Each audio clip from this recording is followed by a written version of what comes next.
Ronaldinho n'a jamais joué au football comme les autres. Pour lui, le ballon n'était pas un outil de travail. C'était un compagnon, un langage, une façon d'exister. Il grandit au Brésil dans un environnement simple, parfois dur, mais rempli de musique, de rire et de football de rue. Très jeune, il comprend que le jeu peut être une échappatoire, mais aussi une forme de liberté. Son père croit en lui, le soutient, l'encourage. Puis un jour, brutalement, il disparaît. Ronaldinho perd un repère essentiel. Il est encore enfant, mais il doit apprendre à avancer avec un vide. Sur le terrain, pourtant, il ne change pas.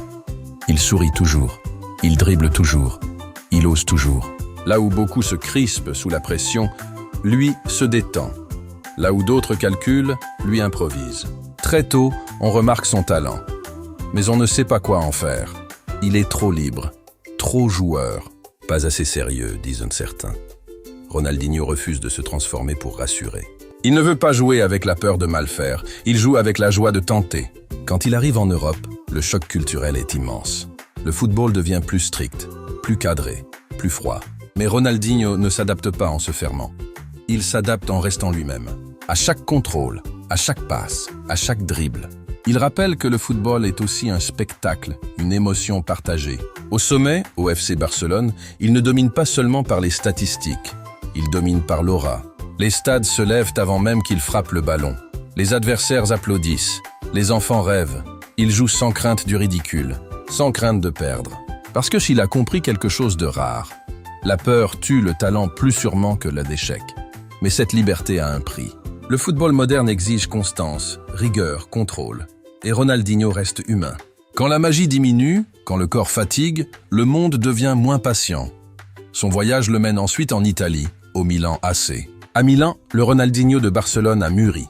Moins de courses folles, mais une vision du jeu toujours aussi pure. Ses passes aveugles, ses contrôles magiques, continuent d'illuminer San Siro.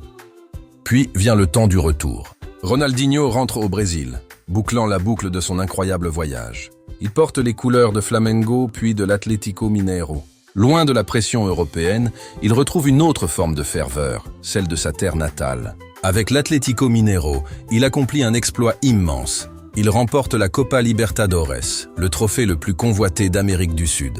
C'est un couronnement. La preuve que son talent n'était pas lié à un continent ou à une équipe, mais à son âme de joueur. Il n'est plus le jeune homme insouciant, mais un vétéran qui guide les autres, un leader par l'exemple et par la joie.